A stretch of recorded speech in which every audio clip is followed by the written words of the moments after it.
magnético, né? Se a luz tivesse, por exemplo, saindo aqui para fora tivesse uma fonte de luz aqui na lousa, ela tivesse saindo para fora na direção de vocês, o campo elétrico estaria oscilando nessa direção. Então é um campo elétrico que oscila no tempo e ele estaria fazendo isso aqui. E o campo magnético estaria oscilando nessa direção. E aí eu teria, então, ele fazendo isso aqui.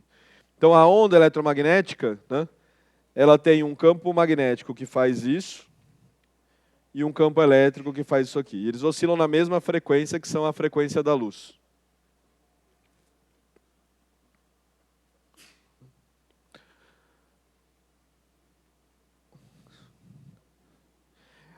Ok, então, eu tenho lá a luz que está se propagando. O ponto é, se a luz é de uma fonte que a gente chama de não polarizada, na verdade, a gente vai ter luz caminhando nessa direção, mas a gente tem todas as possibilidades. A gente vai ter campos fazendo isso aqui, a gente vai ter o outro assim, outro assim, outro assim, e obviamente para cada campo, né, aqui o campo magnético, deixa eu fazer outra cor. Então o campo magnético está aqui, então isso significa que esse aqui está associado a esse está associado a esse, e esse está associado a esse aqui. E assim por diante. Então eu tenho, quando eu olho, né, para a direção em que o campo elétrico ou o campo magnético estão indo, né, isso é o que a gente chama da polarização da radiação. Então luz não polarizada significa que ela está com todas as contribuições de todas as direções de campo elétrico possíveis. Terminaram aí?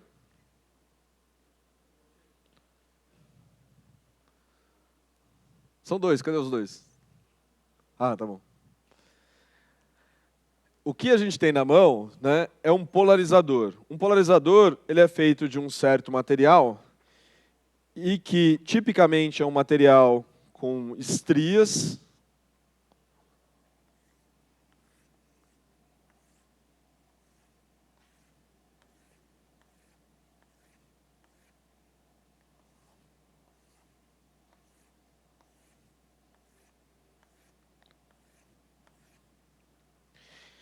E o que esse material com estrias vai fazer é que ele só vai permitir que a polarização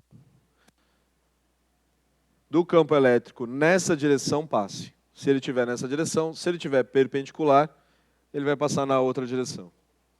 Como a luz é não polarizada, significa que essa aqui passa, esse daqui só é um vetor, né?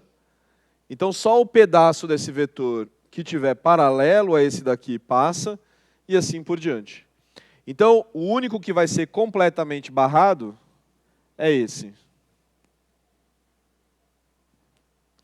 Mas a luz sai, então a intensidade diminui, né, porque você está tirando uma parte da radiação, mas você continua tendo radiação passando. Só que essa radiação agora vai sair toda desse jeito. Então ela sai toda polarizada, ela só sai assim.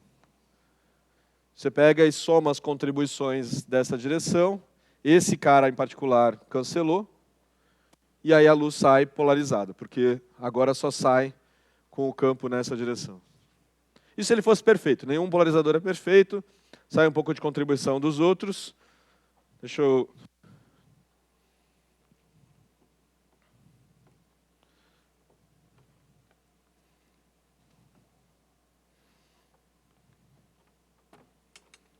Então o que vocês deveriam observar... Dá para ver? Azul? Dá? O que vocês deveriam observar é que na hora que eu giro...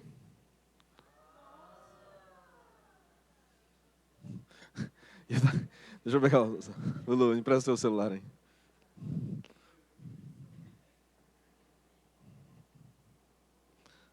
Tinha funcionado antes, por que agora não está funcionando?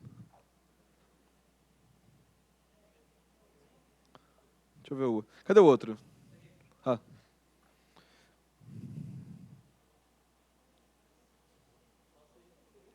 É estranho, não tinha funcionado? Era só nessa tela?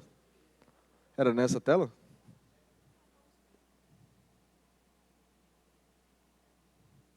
Tá. Eu achei que tinha funcionado no celular dela, então achei que ia funcionar nos outros também. Cadê o outro? Deixa eu ver se esse funciona. Se for colocar... então, em princípio, se a gente colocasse os dois juntos, aí a gente deveria ver eles... Quer ver? Deixa eu ver de novo esse aqui. Não. Era essa tela que você estava usando? Estranho.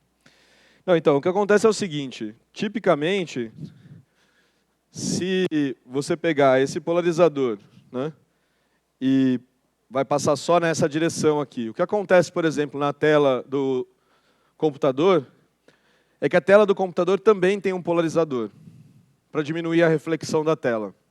Então, o que vocês estão vendo aqui, quando eu faço isso, é que, nesse caso aqui, você tem o polarizador da tela, que está fazendo a radiação sair nessa direção, e o polarizador que a gente colocou na frente está na mesma direção. Então, basicamente, deveria ser a luz continua propagando.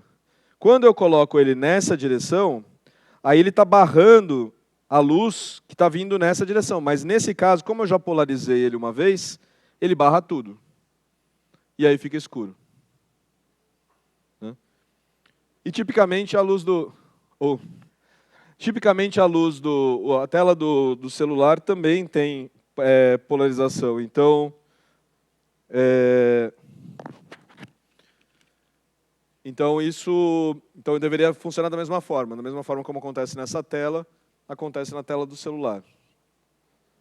Tinha funcionado no celular dela, mas de repente não parou de funcionar, não sei porquê. Ok, então isso aqui é um polarizador de luz, certo? Isso implica, então, né, que se eu pegar o meu polarizador e filtrar a luz dessa forma, eu vou sair com polarização assim. Se eu fizer isso e depois colocar a luz para passar num polarizador agora perpendicular,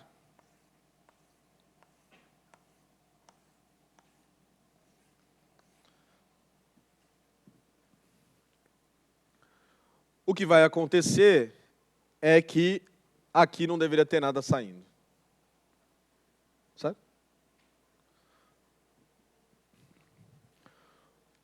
Duas coisas agora com relação a isso aqui, com uma analogia com os spins das partículas.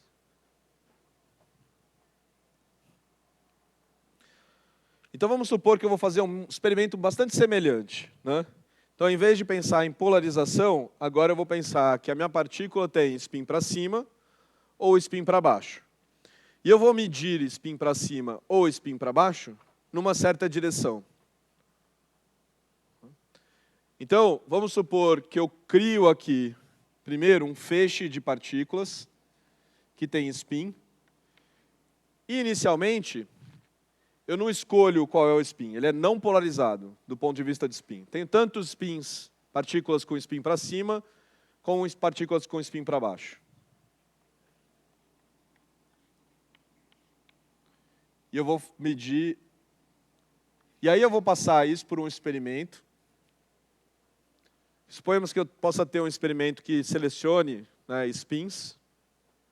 E a gente vai ver um experimento, né, no próximo slide, que pode fazer isso.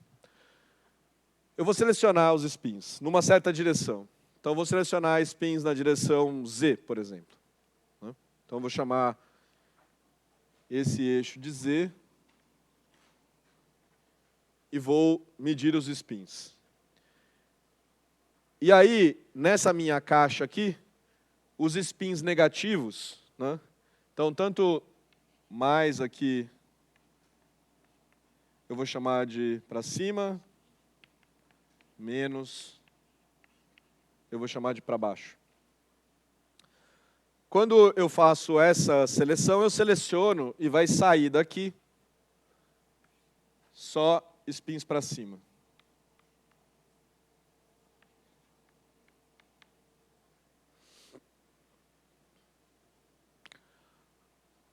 Ok.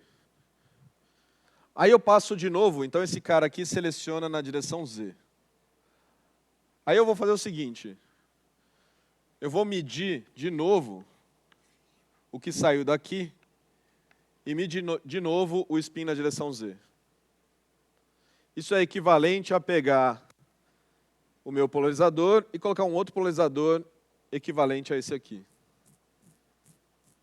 Aí o que eu esperaria observar aqui? Todos positivos. Então, em princípio, isso aqui deveria acontecer e acontece mesmo.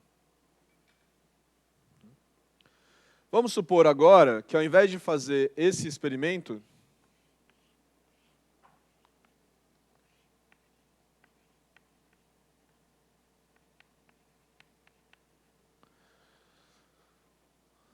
o que acontece é que eu agora passo por um polarizador que seleciona spins na direção Y.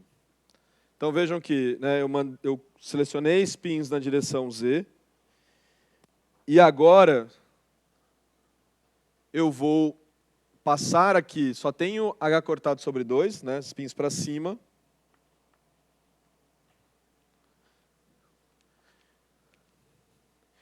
E aí eu passo pelo polarizador na direção Y.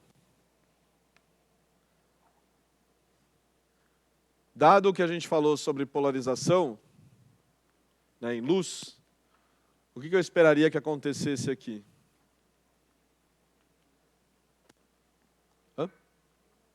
Não sai nada.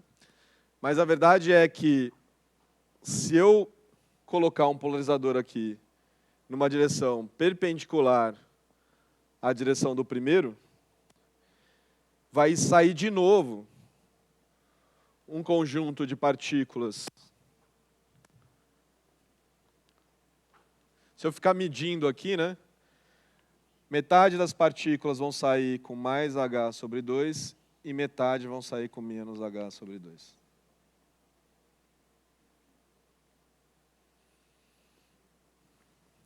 Isso está associado ao fato de que, diferentemente da polarização da luz, quando a gente está falando de spins, o primeiro ponto é esse spin que a gente mede, se a gente medir em qualquer direção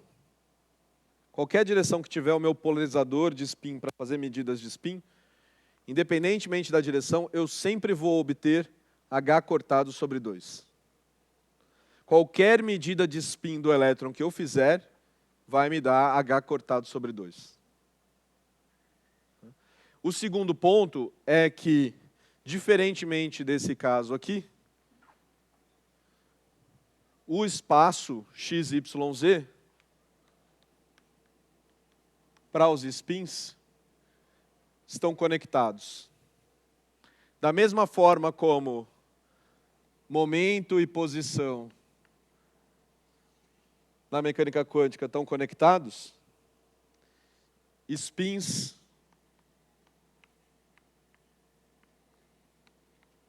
estão conectados.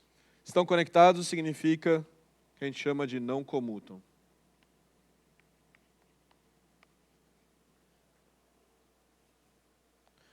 Como que a gente representa isso daqui? E aí, um ponto importante aqui é o seguinte, a gente começou nesse momento, veja que spin e estado de spin não tem nada a ver com onda.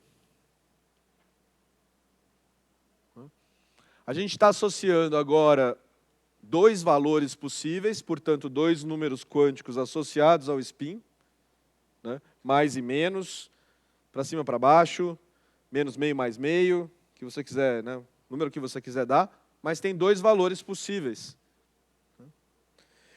Então, uma forma de pensar o meu problema agora, né, é abandonar, talvez,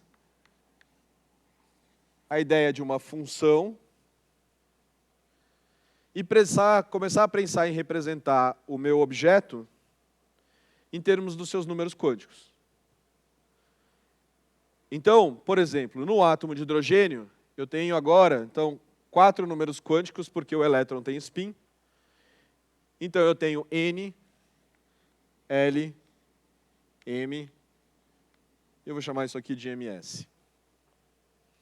Então, ao invés de colocar isso nessa representação aqui, função de x, eu vou agora definir isso aqui. Então, para usar isso aqui, em vez de ficar carregando dessa forma, para indicar que eu estou representando o estado da partícula, a condição da partícula naquela determinada situação, eu vou construir, vou fazer um objeto que é basicamente dado pelos números quânticos.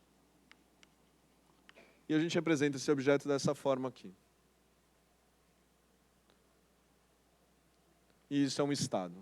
Veja que poderia escrever de outras formas, só escolhi um desenho para representar o meu estado. Então veja que com esse conjunto de números quânticos, eu represento a minha partícula.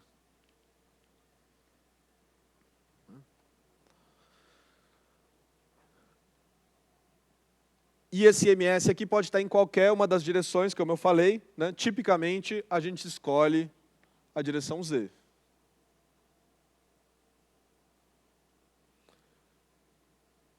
Então, para representar esse meu problema aqui, eu vou ignorar todos esses outros caras aqui, porque eu vou assumir que é um elétron livre, ele está sempre no mesmo, nessa parte aqui é sempre igual, sempre a mesma representação. A única coisa que vai mudar é esse cara aqui. Então, a gente está brincando aqui, que o MSZ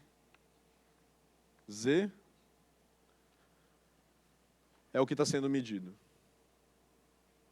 E esse MSZ, esse estado, pode ser mais ou menos meio.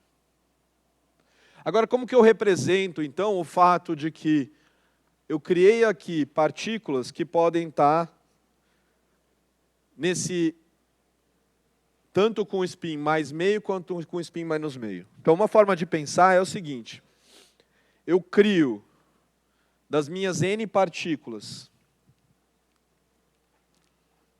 Eu tenho N partículas. Aí eu posso dizer assim, metade das minhas partículas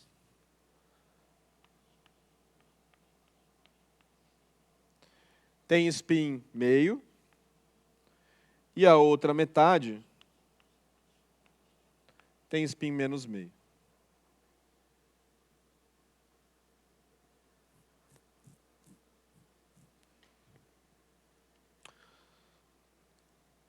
Essa é uma forma de representar, é uma forma de montar o meu experimento. Mas a mecânica quântica nos permite fazer uma outra formulação, uma outra montagem desse experimento. E é exatamente aí que entra o conceito do gato de Schrödinger. Que é, na verdade, que não existe nenhuma razão para que a partícula esteja só num único combinação de números quânticos. Ela pode estar em qualquer combinação. Então vamos pegar, por exemplo, o nosso spin. No spin, eu posso criar uma partícula que tem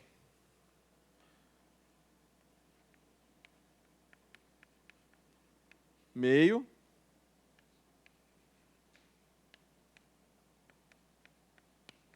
menos meio. Sendo que um A mais um B. Qualquer combinação possível. Isso significa que uma partícula está numa combinação de estados com spin para cima e spin para baixo. A única coisa que eu tenho que impor é que a probabilidade total tem que ser 1. Então, significa que se eu fizer o módulo quadrado da minha função de onda, que na nossa representação aqui significa fazer esse cara o complementar dele, e a gente representa isso dessa forma. Então, basta fazer a mesma coisa, só que eu pego o complexo conjugado desse número. Então, isso aqui é A complexo conjugado MSZ 1/2 mais B complexo conjugado MSZ menos 1/2. Ou, contrário, desculpe, complementar, né?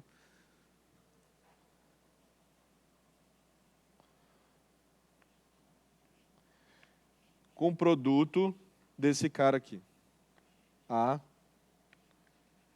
MSZ 1/2 B MSZ menos 1/2.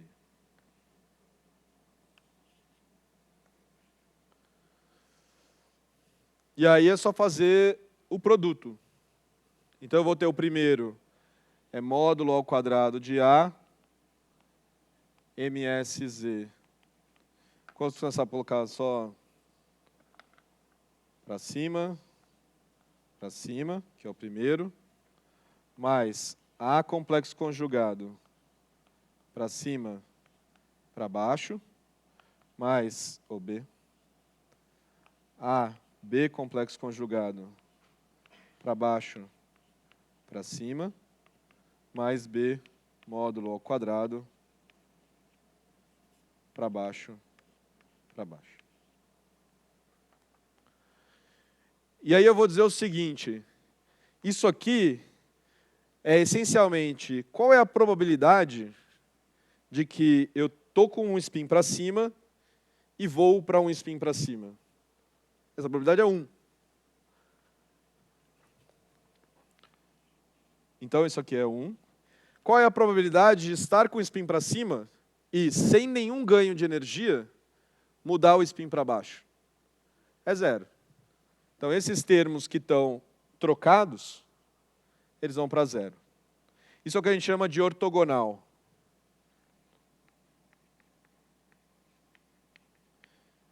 Toda vez que eu tiver uma coisa desse tipo, onde os números quânticos são diferentes, eu tenho 0. A não ser que tenha alguma coisa aqui no meio que está fazendo com que eles troquem. Então, esse termo é 0, esse termo é 0, e esse termo aqui é igual a 1. Então, eu tenho que módulo de A ao quadrado mais módulo de B ao quadrado tem que ser igual a 1. E isso é a probabilidade. Probabilidade total de medir ou para cima ou para baixo tem que ser igual a 1. Então, da mesma forma que a integral da função de onda sobre todo o espaço tem que ser igual a 1, isso aqui representa agora, como isso aqui representa um estado, então a função de onda ela é um jeito de representar um estado. Então, se eu fizer a mesma operação, né, isso aqui tem que dar 1. O que isso significa? Que esses A's e B's aqui, que estão na frente desse estado, eles estão relacionados à probabilidade. Então, qual é a probabilidade de medir meio para cima? É raiz de A. Né? Quer dizer, é A ao quadrado. Né? Desculpe, módulo de A ao quadrado. Então, a probabilidade de medir para cima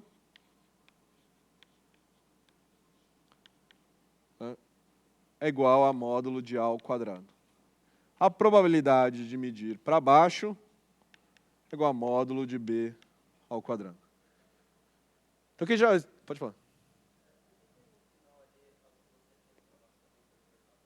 Ah, dá 1. Não é que eu cortei, dá 1. Deixa eu me apresentar do mesmo jeito. Né?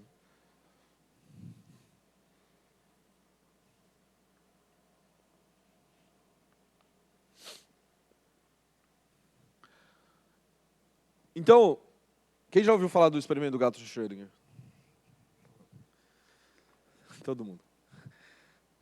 Então, quer dizer, o experimento do gato de Schrödinger é um experimento mental, né, onde a gente está fazendo essencialmente esse conceito aqui, né? Então, o que o Schrödinger pensou, né? Para mostrar o quão absurdo a coisa parece. Você imagina que você tem um gato dentro de uma caixa fechada, né? E próximo ao gato você tem uma fonte de radiação. Essa fonte de radiação, então, pode decair. E veja, o processo de decaimento radioativo é um processo quântico. Então, por isso que aqui entra a radiação, porque você introduz ali, né, a evolução da função de onda da fissão nuclear, né, desse processo de fissão. Então, ali entra a parte probabilística, de certa forma, né? Então, você tem uma função na qual envolve decair e não decair. E o seu objeto quântico, ele está numa combinação de estados de cair e não decair. E para você saber se decaiu ou não decaiu, né? Não houve o decaimento, você tem que abrir a caixa e fazer uma medida. Porque no momento que você faz a medida, então você só tem uma probabilidade de medir isso ou uma probabilidade de medir isso. Então você abre a caixa para fazer a medida. Só que, como existe uma relação de 1 para 1 entre decair e matar o gato, porque libera, né, quebra um pote de veneno se decair, então existe uma relação entre matar o gato e não matar o gato. Então, não é que quando você abre, enquanto a caixa está fechada, como você está nessa combinação aqui, não é que o gato está meio vivo, meio morto, como eu já ouvi falar. Não é que o gato está ou vivo ou morto. O gato está numa combinação de estados de vivo e morto. Então esse é um ponto importante. Significa que esse é o estado do meu objeto quântico que descreve o objeto. Ele tem tanta contribuição vivo quanto a contribuição morto.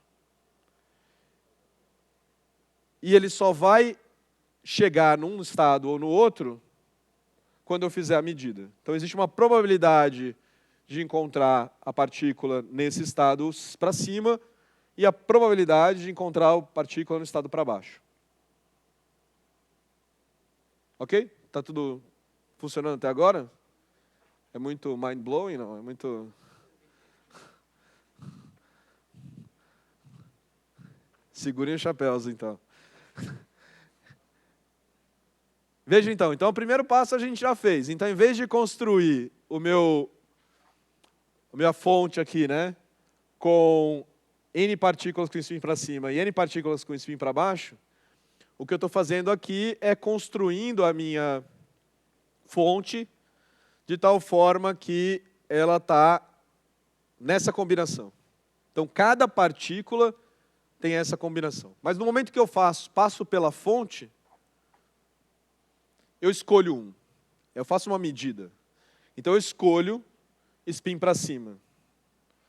No momento que isso acontece, eu faço uma escolha e faço uma medida, existe um processo que a gente chama de colapso da função de onda, no qual o estado que eu medi passa a ser agora, imediatamente, o estado da partícula. Então, se eu faço uma medida e obtenho... Então, eu estou aqui com o meu psi. Faço uma medida, eu vou obter ou spin para cima ou spin para baixo, são as duas únicas possibilidades. E no momento que eu obtenho ou spin para cima ou spin para baixo, o meu estado agora, com t' né, tempo posterior, ela vai ser dado por aquele estado. Então ele vai passar a ser agora ms, por exemplo, igual a meio.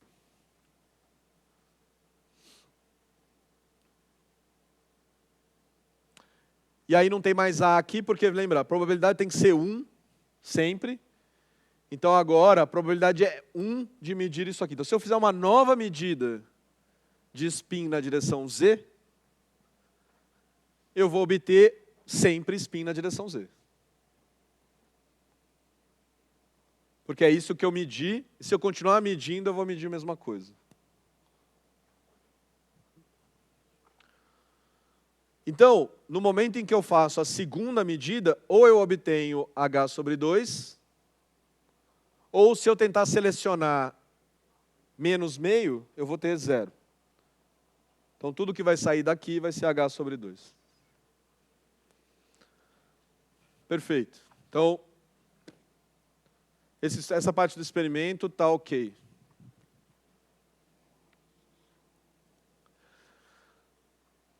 Só que aí, veja que eu mudei a direção do meu polarizador.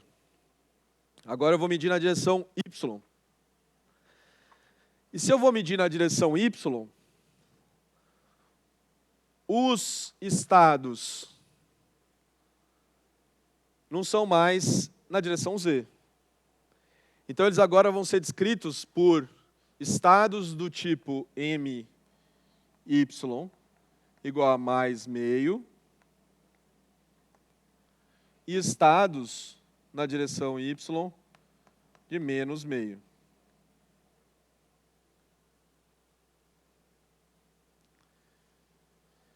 Então esse cara aqui, na verdade, não é esse.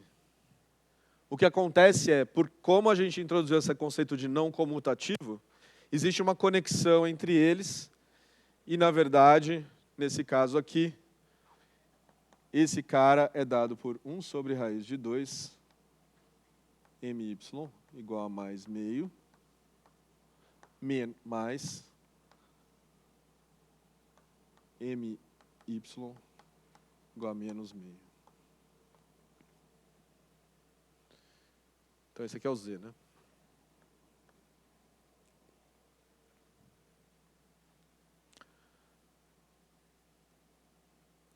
Olhando para isso aqui, deixa eu colocar explícito, né? Que daí...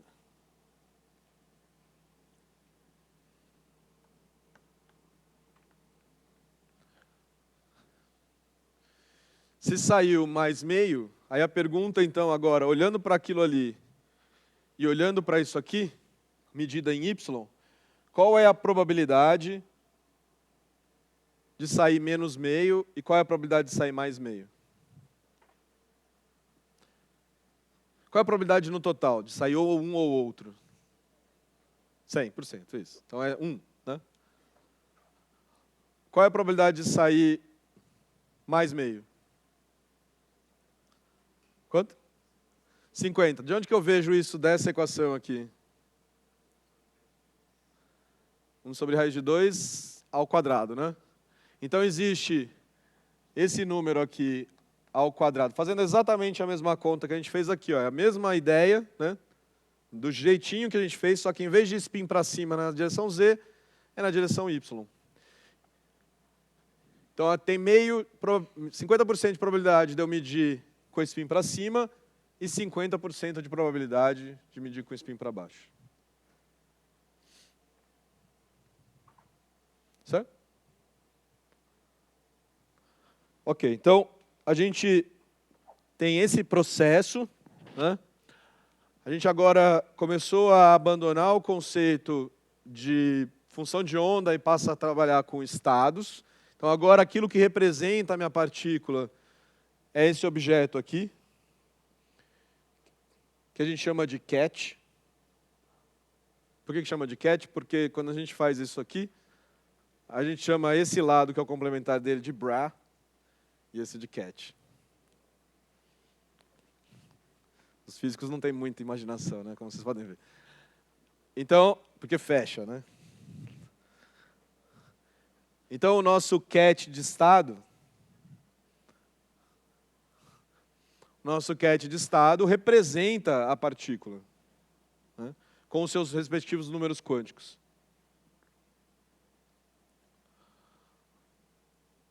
Ok, então, existe um outro ponto que é importante, né, mas que eu queria mostrar na forma de um filminho. Vamos ver se vai funcionar. Que é o que você esperaria medir se você imaginasse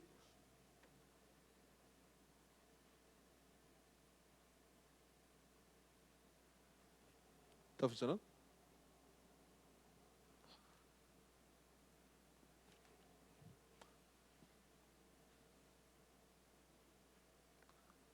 Peraí.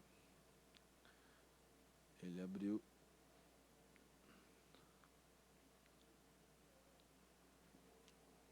Pronto. Então a ideia é a seguinte, eu vou fazer um experimento com spins, que é essencialmente um experimento que foi feito por dois caras chamados Stern e Gerlach, né? Então é o famoso experimento de Stern e Gerlach, que demonstra que os spins são quantizados, né? E basicamente a montagem desse experimento, né, é se spins estão associados a pequenos campos magnéticos do elétron, né? Então se você colocar um ímã atuando sobre esse spin, você deveria ser capaz de desviar essa partícula, né? Ele deveria interagir com o spin do elétron, né? Mais, quer dizer, então mais a desvio da carga, né, obviamente, que a gente já sabe que deve ter um desvio por causa da carga. Então você compensa esse desvio da carga e depois disso você tem um desvio por causa do spin. Ok. Então, basicamente, o que você esperaria observar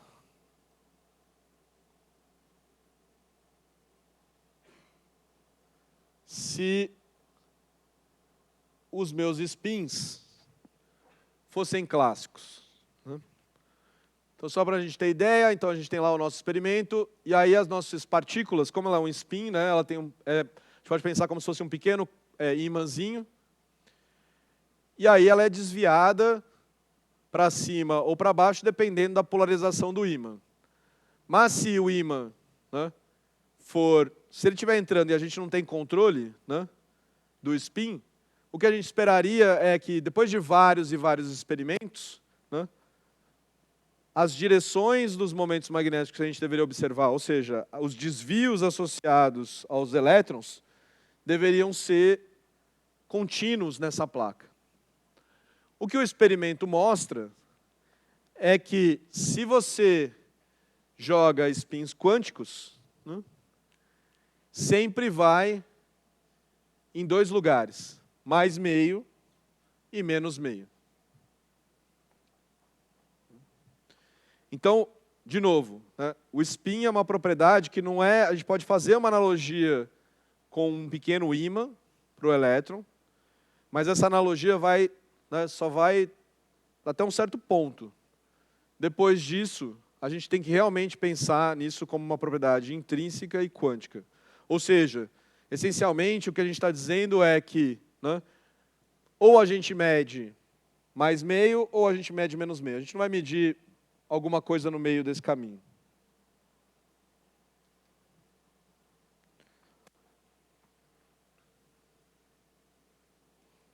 Deixa eu tirar isso do caminho agora.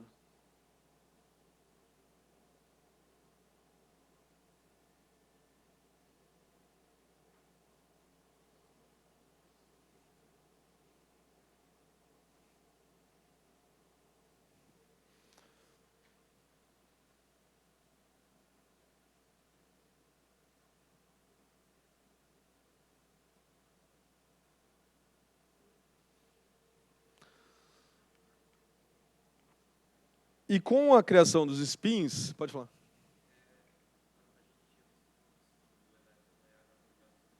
Uhum. Porque como H é uma constante, a gente às vezes, né, simplesmente ignora o fato de ter o H, mas o spin, o valor do spin, né, como o que a gente chama de momento magnético, é H cortado sobre 2. É como ele só pode ser mais H cortado sobre 2 e menos H cortado sobre 2, para poupar saliva, a gente fala meio. Mais ou menos, a gente também faz mais ou menos quando simplesmente a gente sabe que é um elétron, aí você não precisa se preocupar, né? Ou spin né, setinha para cima e setinha para baixo, também tudo representação da mesma coisa. Com a descoberta de que as partículas têm spin, né, aí a gente começa a ter agora, né, mais um número quântico, mas a gente pode se perguntar o seguinte: a gente agora descobriu que os elétrons têm spin meio, mas a gente pode se perguntar, existem partículas na natureza com spin inteiro? Existem partículas na natureza com spin 1/3? Existem partículas na natureza com spin irracional? Por que a natureza, em princípio, escolheu todo mundo para ter spin meio? A resposta é que, na verdade, na natureza, existem duas famílias de partículas. Existem as partículas que a gente chama de bósons.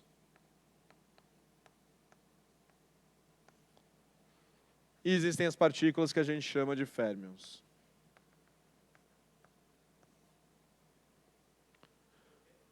Oi? Pergunta? Qual a diferença entre elas? Do ponto de vista quantitativo, é que essas daqui têm spin inteiro. E essas daqui têm spin fracionário. Na verdade, um certo n dividido por 2. N com n ímpar.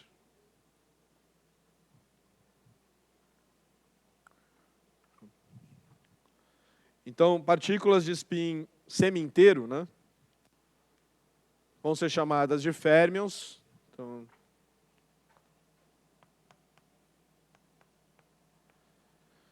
e partículas de spin inteiro são chamadas de bósons. Importante notar aqui, né, uma coisa. Quando a gente fala de mecânica clássica, a gente está falando de partículas, né? Existe uma coisa fundamental que a gente normalmente não percebe, né? Mas é a ideia de que, se a gente tiver um conjunto de partículas, olhando para uma caixa com um conjunto de partículas, a gente, em princípio, consegue fixar numa certa partícula e falar, ah, tudo bem, essa é a partícula 1, essa é a partícula 2, você enumera essas partículas e elas são distinguíveis. Você segue a partícula 1, você segue a partícula 2, e elas são sempre, você sempre identifica essas partículas. Na mecânica quântica, quando a gente tem partículas iguais, a gente diz que essas partículas são completamente indistinguíveis. A gente não consegue colocar um label naquela partícula. Se a gente tem duas partículas, o que a gente chama de 1 e o que a gente chama de 2 é completamente irrelevante. Elas têm que ser tratadas sempre juntas. Então, existem dois elétrons, isso a gente sabe. Né? Mas se você procurar um elétron na sua nuvem eletrônica, você não sabe qual é aquele elétron. Você sabe que achou um elétron. Né? Você não consegue colocar um label. E isso é o que a gente chama de partículas indistinguíveis. Isso vale tanto para bósons quanto para férmions. Qual é a diferença fundamental para a gente entre bósons e férmions? Veja que a gente construiu, então, agora, o nosso objeto em termos de números quânticos. Então, isso aqui é o que a gente chamou de estado. O estado corresponde a todo o conjunto de números quânticos que determina o estado daquela partícula, né? A característica daquela partícula. O que a gente sabe é que férmions, se eu tiver dois férmions, os dois férmions não podem estar no mesmo estado, juntos. Então eu não posso ter uma mesma combinação de números quânticos para as duas partículas do meu problema.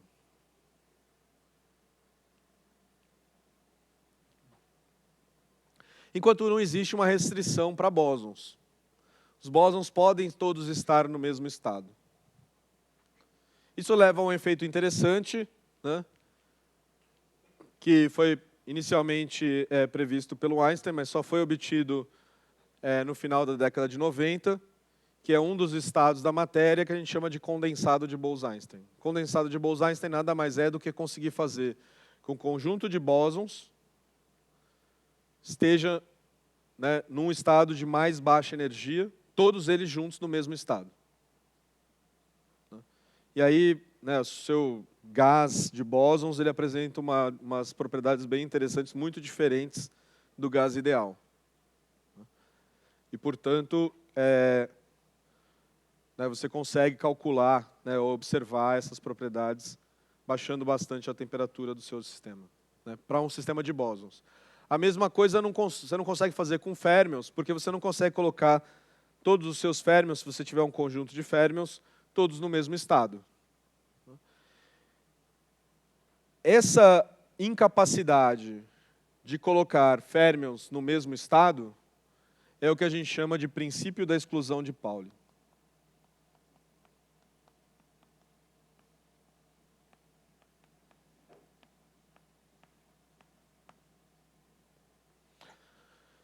Isso se notifica, no momento em que você vai fazer a distribuição eletrônica em átomos. Porque elétrons são férmions, então elétrons têm spin meio. Então elétrons são férmions. E se eu vou distribuir os meus elétrons no meu átomo, o que eu preciso ter? Eu preciso ter, se eu tenho esse conjunto de números quânticos aqui, todos eles têm que ser diferentes para cada elétron. Então isso implica que, para cada conjunto de 3 NML, eu posso ter 2 spins. E por isso que quando você faz aquelas caixinhas, então o orbital 1s só tem uma possibilidade, É n igual a 0, L igual a 0, M igual a 0. Então todo mundo é 0, não tem combinações possíveis aqui. E tem 2 possibilidades, spin mais meio e spin menos meio. 2s é a mesma coisa, mais meio menos meio. O 2p tem o n igual a 1, L igual a n igual a 2, L igual a 1, e o m pode ser menos 1. Quando o m é igual a menos 1, de novo, eu posso ter 2. O m igual a 0, posso ter 2. E o m igual a 1, posso ter 2. E assim por diante. Então, o fato de ter spins distintos me dá mais um grau de liberdade para distribuir os elétrons no meu átomo, mas eu estou restrito a essas combinações, por causa do princípio da exclusão de Pauli. E como eu falei na aula passada, então, um princípio, a gente considera que isso é algo absolutamente fundamental da natureza.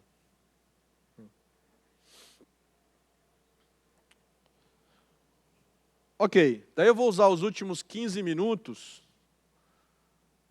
Vamos esquecer um pouco o spin. Vamos voltar para a minha função de onda. E fazer um pouco essa relação com os estados ali, conceito de estado.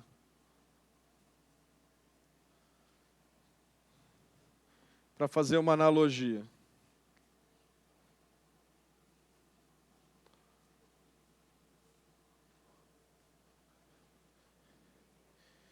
Então a gente viu o seguinte, A gente viu que a equação de Schrödinger,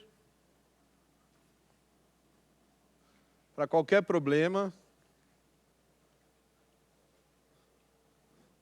pode ser escrita como energia cinética mais energia potencial, mas na verdade eu vou escrever isso dessa forma aqui, Porque é um operador operando sobre a minha função de onda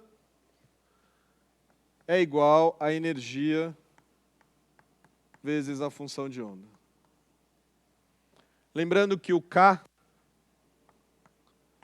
era igual a menos H cortado ao quadrado, aquele nabla, sobre 2m, ou seja, menos H cortado ao quadrado, derivada d dx, 2, segunda derivada, sobre 2m, e o meu potencial pode ser qualquer potencial que depende da posição.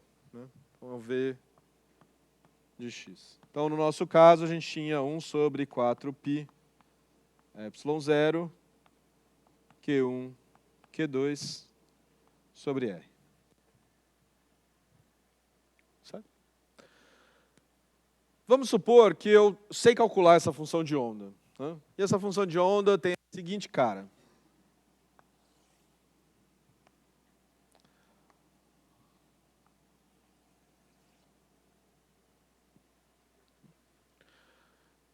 Aí eu quero fazer uma aproximação para isso aqui. Eu vou fazer o seguinte, eu vou pegar e... Isso aqui é um contínuo, né? Eu vou falar assim, minha função de onda ela pode ser aproximada da seguinte forma. Então eu começo aqui num ponto, depois eu vou para um outro ponto aqui, depois um outro ponto aqui, todos eles igualmente espaçados. Depois um outro ponto aqui e um outro ponto aqui. E no final, né? Então deixa eu fazer em amarelo. Então estou olhando aqui para a minha função de onda como se ela fosse assim. Não é a melhor dos mundos, mas é um bom começo de aproximação. Né? Sabe? A coisa que eu fiz aqui foi escolher uns pontos ali e falar, tudo bem, vou aproximar assim. Se eu quisesse melhorar, eu simplesmente pego mais pontos no meio, depois pego mais pontos no meio, pego mais pontos no meio e vou aproximando a minha função de onda o máximo que eu puder da função de onda verdadeira. Tá, aí eu quero olhar para essa função de onda aqui e usar nessa equação.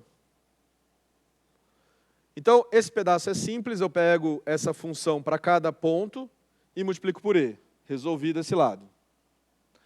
Então, eu vou chamar, isso aqui eu vou chamar de x1, x2, x3, x4, x5 e x6. Então, eu sei que esse pedaço também, psi multiplicado por v, como é só v no ponto, esse ponto também está resolvido. Então, a parte da energia, deixa eu chamar isso aqui de bloco 1, esse é o meu bloco 2 e esse é o meu bloco 3. Então, meu bloco 1 é fácil.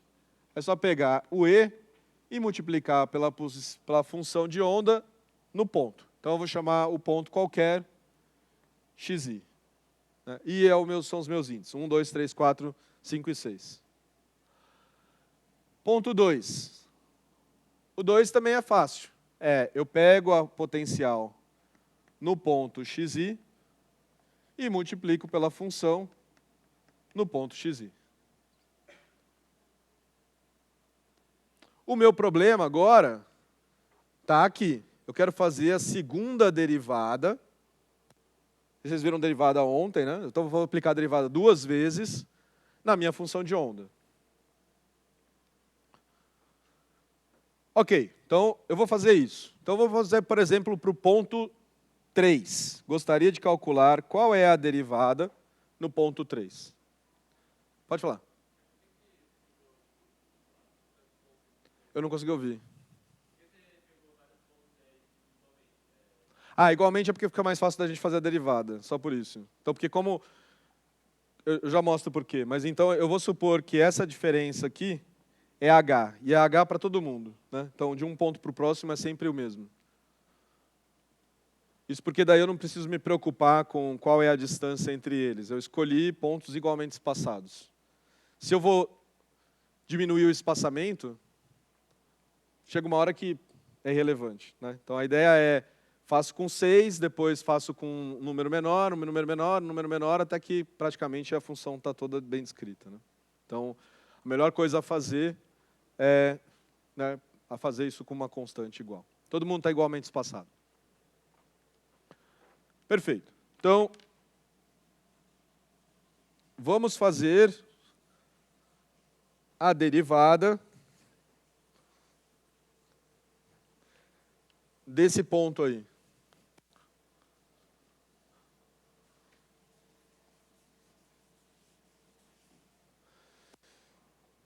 Como calcular a derivada no ponto 3?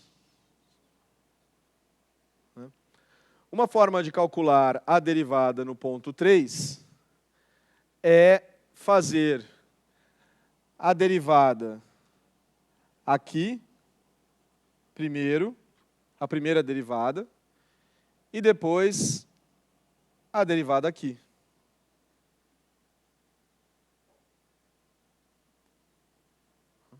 Então, primeira coisa é, vamos fazer a derivada da minha função, né, nesse intervalo aqui. Derivada da função nesse intervalo vai corresponder a função no ponto 3 menos a função no ponto 2,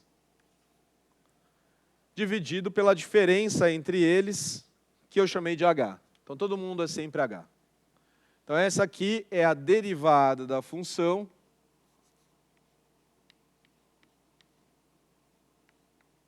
uma aproximação da derivada calculada no ponto 3. Certo? Ao mesmo tempo, eu posso calcular qual seria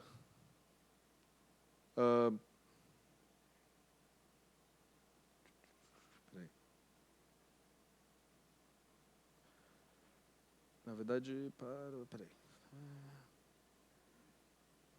Tá certo. Isso aqui... psi2, psi3, tá certo, é isso mesmo. E, ao mesmo tempo, agora eu posso calcular qual seria a derivada em torno dessa ponto aqui.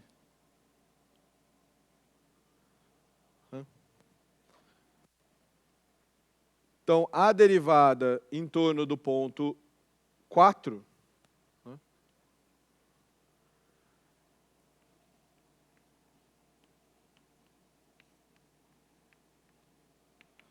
isso aqui vai ser dado por psi de x4 menos psi de x2 sobre h. E essa é a derivada. A segunda derivada corresponde a fazer dx4 menos dx3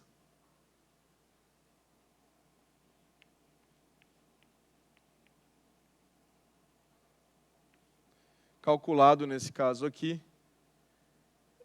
Não, aqui é dx3, né?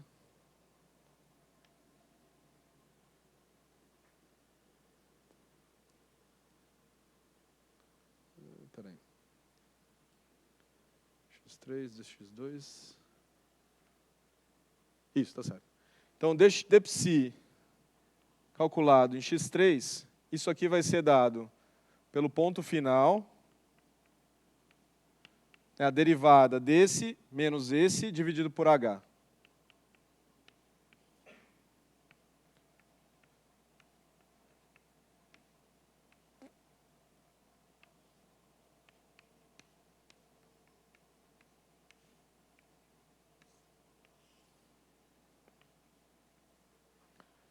Portanto, né, a minha segunda derivada,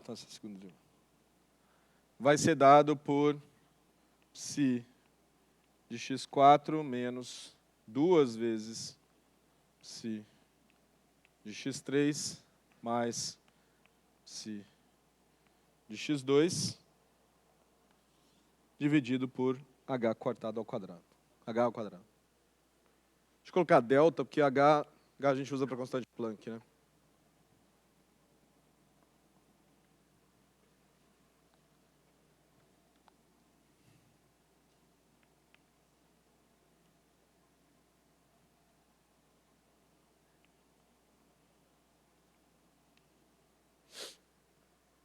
Oi. Isso, exatamente. Então, eu escolhi meu ponto como sendo esse aqui. De fato, né, eu posso fazer isso, então agora eu tenho que fazer essa segunda derivada para todos os meus pontos. Eu tenho que calcular a segunda derivada no ponto x1, no ponto x2 e no ponto x3. Então, se eu fizer isso, né, eu vou ter agora uma relação para cada um dos meus pontos. Então, eu vou ter 6 relações para cada um dos meus pontos. Então, eu vou escrever aqui, né, veja que, como eu tenho 6 pontos, eu tenho 6 valores de psi, 6 valores desse produto, e 6 valores dessa segunda derivada. Se eu tenho esses 6 valores que estão, né, sempre bem distribuídos dessa forma, né, e voltar lá na minha equação, eu vou escrever essas equações para os 6 valores. Então, para o primeiro, ele vai ficar assim.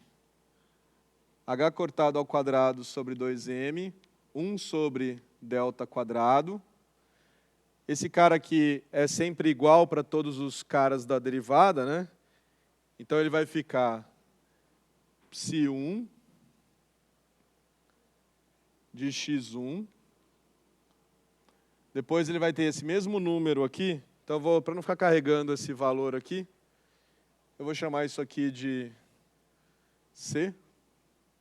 Então, ele vai ter psi1 vezes C, menos C psi2, x2, menos C, vou dar de mais, né? Mais C, esse é menos 2, duas vezes, e esse aqui é menos, mais C psi de x3. Daí vem a voltagem, né? Aqui, o potencial.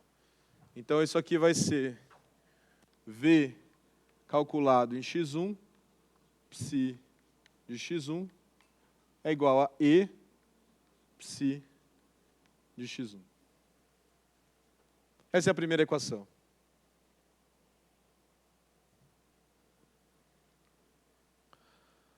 A segunda equação, ela é essencialmente a mesma.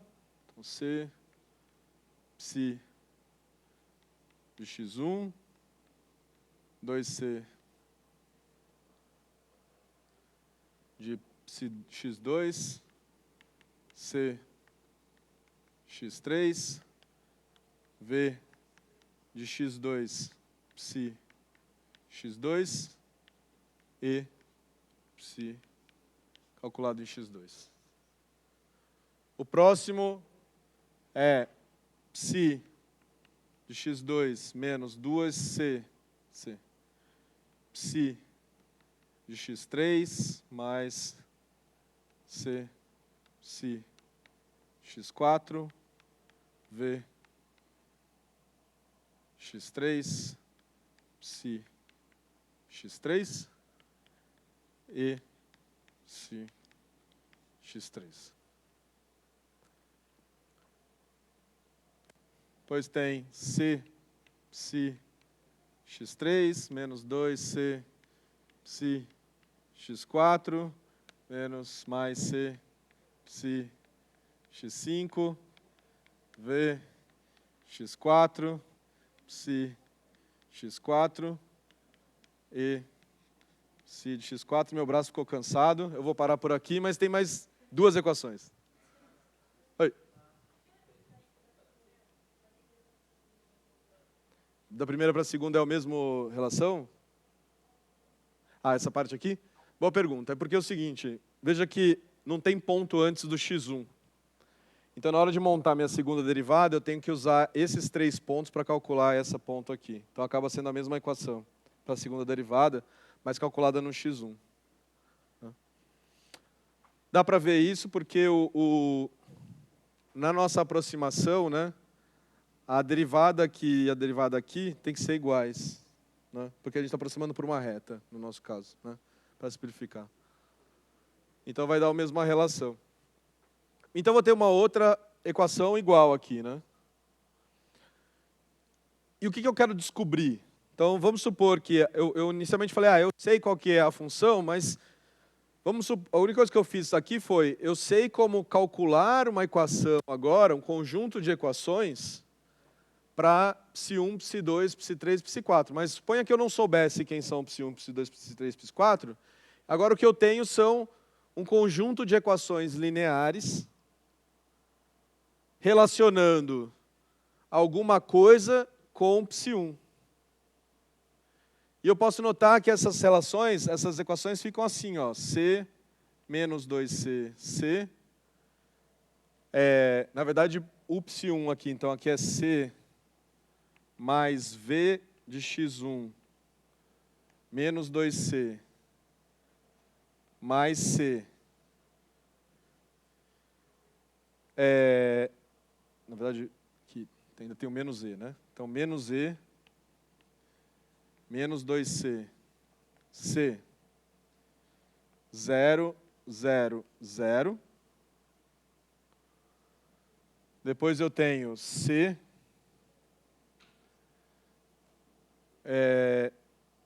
menos 2C, menos mais V de x2 menos E, C, 0, 0, 0. Depois eles viram 0 aqui, C, menos 2C, mais V de x3, menos E, 0, 0, 0.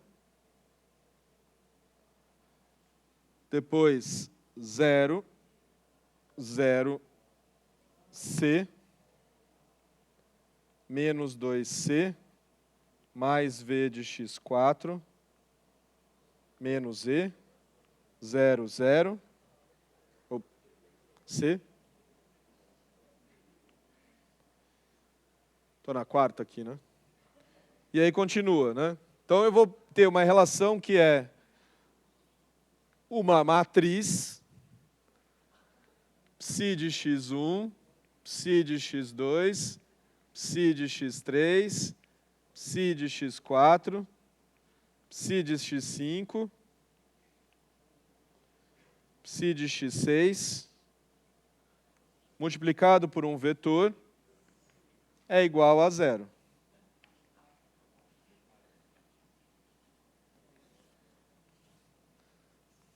Aí eles vão falar, puta, você foi por todo esse trabalho para dar 0? Então eu tenho um produto de um vetor com uma matriz, e o produto desses dois caras dão 0. Qual é o valor disso aqui?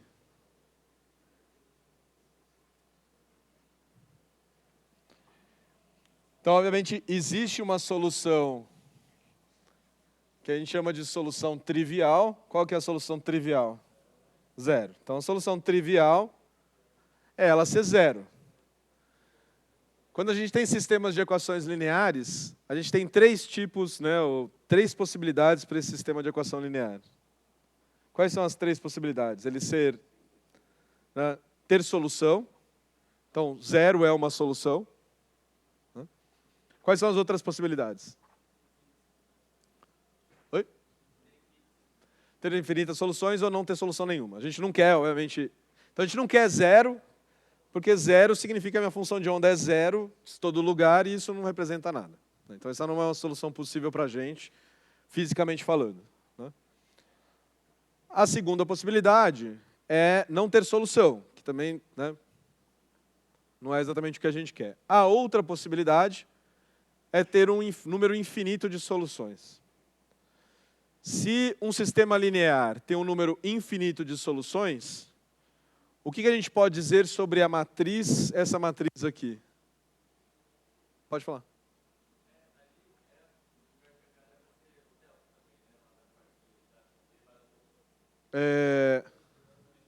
Desculpe, sim, aqui é tudo H também.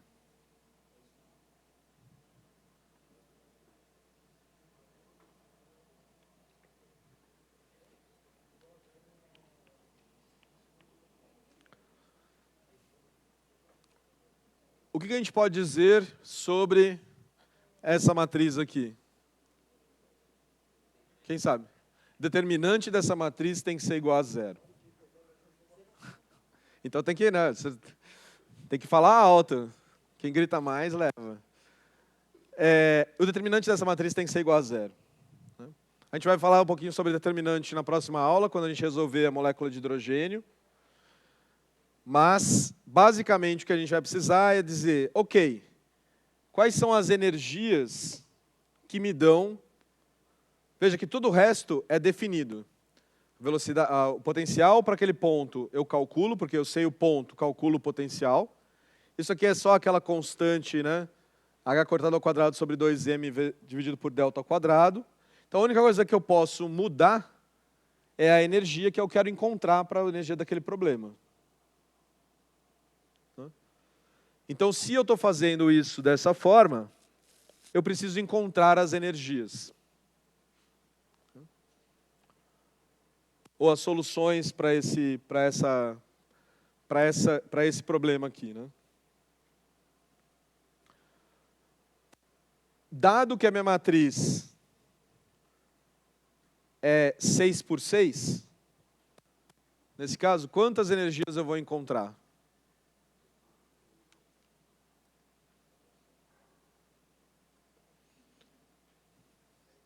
Seis. Então, dado uma equação como essa, onde eu quero encontrar o determinante,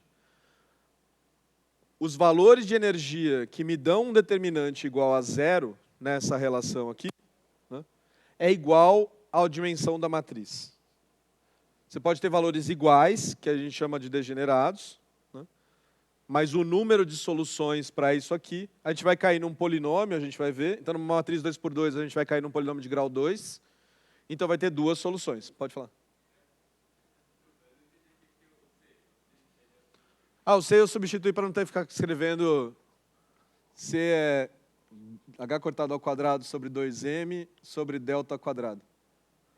Porque eu fui e peguei a minha derivada e joguei de volta nessa equação aqui, né? Então, eu tenho H cortado ao quadrado sobre 2m e a derivada segunda. Então, vem aqui. É como se eu estivesse fazendo isso vezes psi1. Aí eu escrevi C para não ter que... né?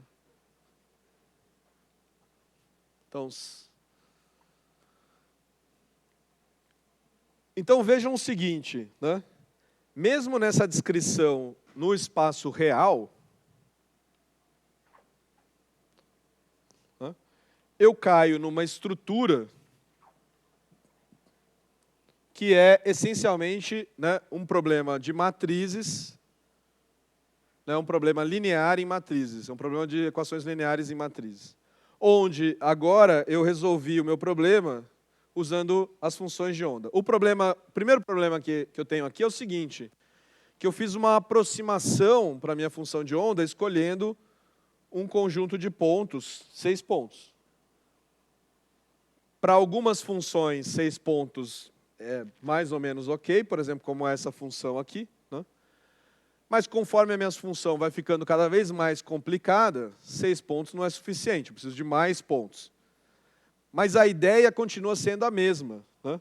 Então, se eu tivesse 1000 pontos, eu teria que resolver um sistema linear como esse aqui, 1000 por 1000. Então, a coisa começa a ficar um pouco mais complicada. Mas, conceitualmente, está tudo contido aqui. É um problema no qual eu penso que eu tenho um estado que, aplicado numa matriz, que eu vou chamar aqui de H, que a gente chama de hamiltoniano, aplicado numa matriz, eu obtenho a energia vezes o próprio estado. Então, uma representação da minha equação de Schrödinger agora, nessa formulação, que a gente chama de uma formulação de operadores ou uma formulação de matrizes, é escrever que o hamiltoniano, e aí pode ser caligráfico ou com um chapéuzinho em cima, que a gente diz que isso aqui é um operador, aplicado no estado, é igual a energia estado. E isso aqui é o que a gente chama de um autoestado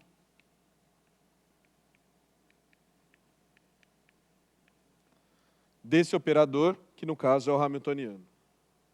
Então eu posso ter equações semelhantes para outras grandezas. Então eu posso ter operadores que me dão outras grandezas físicas. Posso ter um operador que me dá a posição. Posso ter um operador que me dá o momento. Posso ter um operador que me dá momento angular. Né? Tudo isso são grandezas físicas que a gente pode medir. Se ela pode medir, se a gente pode medir, ele pode ser representado na forma de um operador, que aplicado sobre o meu estado vai me dar as possibilidades de medida daquele operador. Então, aplicando a posição sobre um autoestado de posição, eu deveria obter a posição e a própria estado. Significa, então, que este estado aqui é um autoestado de posição. Tá, o que isso facilita a minha vida? Isso facilita a minha vida? Última coisa, hein? Porque a gente resolveu o átomo de hidrogênio. A gente sabe quais são as funções, quais são os estados que resolvem esse problema, por exemplo, para o átomo de hidrogênio. Os estados que representam o átomo de hidrogênio, então, se eu pegar H e jogar N, L, M, MS, esse é um estado de energia do átomo de hidrogênio. Então, aplicando ele dessa forma, eu obteria a energia N desse estado.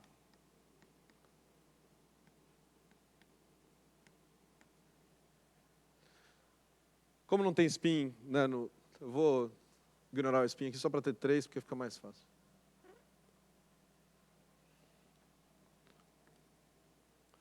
Dessa forma aqui. Então, estado jogado sobre o hamiltoniano vai me dar o próprio estado e a energia do átomo de hidrogênio. Note o seguinte, que se eu fizer isso aqui e tentar colocar isso numa forma matricial, eu posso pegar os estados do átomo de hidrogênio. Então, eu vou pegar o estado 0, 0, 0. Aplicado em H, isso vai me dar E0. 0, 0, 0. Depois eu aplico 1, 0, 0. E1, 0, 0, 0. Depois eu aplico H, 1, 1, mais ou menos 1 e o 0, né? Então, esse conjunto aqui, todos eles de novo vão dar o próprio E1, né? Porque está todo mundo com a mesma energia. 1, 1, mais ou menos 1 e 0. Qual é a diferença disso daqui que eu escrevi? Vejam que, de novo, eu tenho 3 equações lineares. Na verdade, aqui eu tenho 1, 2 e 3 aqui dentro, né? Então, são 5 equações lineares. Poderia continuar aqui infinitamente, porque o número de estados do átomo de hidrogênio é infinito. Só que qual a diferença dessa equação linear aqui para essa equação linear aqui? A diferença é que ela já está, se eu colocar isso na forma de matriz, ele já está diagonal. Isso aqui já é uma matriz diagonal, porque veja, se eu representar esse cara como 1, 0, 0, 0, 0, 0, 0, indefinidamente, e o próximo, 1, 0, 0. Eu digo que ele é 0, porque o primeiro já foi, 1, 0, 0, 0, 0, 0. Se eu escrever eles dessa forma, aí eu posso usar que o meu hamiltoniano é E0, E1, E1, E1, E1, depois vai, porque são 4 estados iguais, né? E2 e assim por diante, e ele é uma matriz que só tem elementos na diagonal. Ele não é matriz de identidade, porque esses números aqui são diferentes, né? Então eu não posso multiplicar por um único número, mas ela é uma matriz diagonal. Quando a gente tem matrizes diagonais, né, é muito simples de operar com matrizes diagonais. Né? Porque tudo é zero, só os elementos da diagonal são diferentes de zero.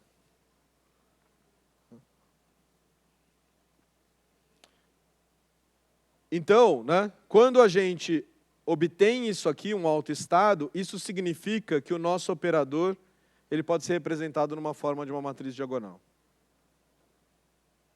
Então a gente para por aqui, né, mas o importante aqui, a mensagem toda é, vejam que eu peguei e falei, faça uma representação em termos de função de onda, Aí eu brinquei com isso aqui, e a gente mostra que eu posso representar o meu problema como se fosse um problema de matrizes.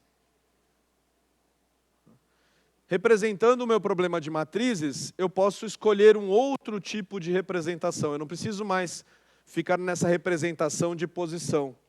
Eu posso ir numa outra representação, e uma representação muito mais interessante aqui, no caso, é uma representação no qual eu estou nos estados de energia do átomo de hidrogênio, nesse caso. Né?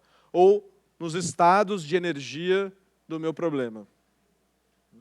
Porque os estados de energia do meu problema resolvem a equação de Schrödinger.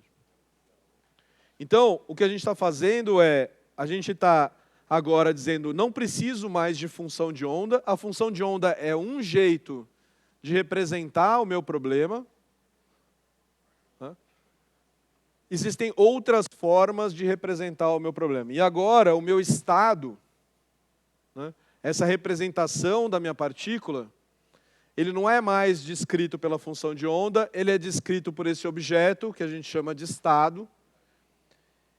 E esse estado vive num espaço que a gente chama de espaço de Hilbert, que é muito parecido, né, com fazer operações com matrizes e vetores. Ok? Daí a gente continua amanhã com a última aula, falando sobre como que a gente usa isso para construir a matéria.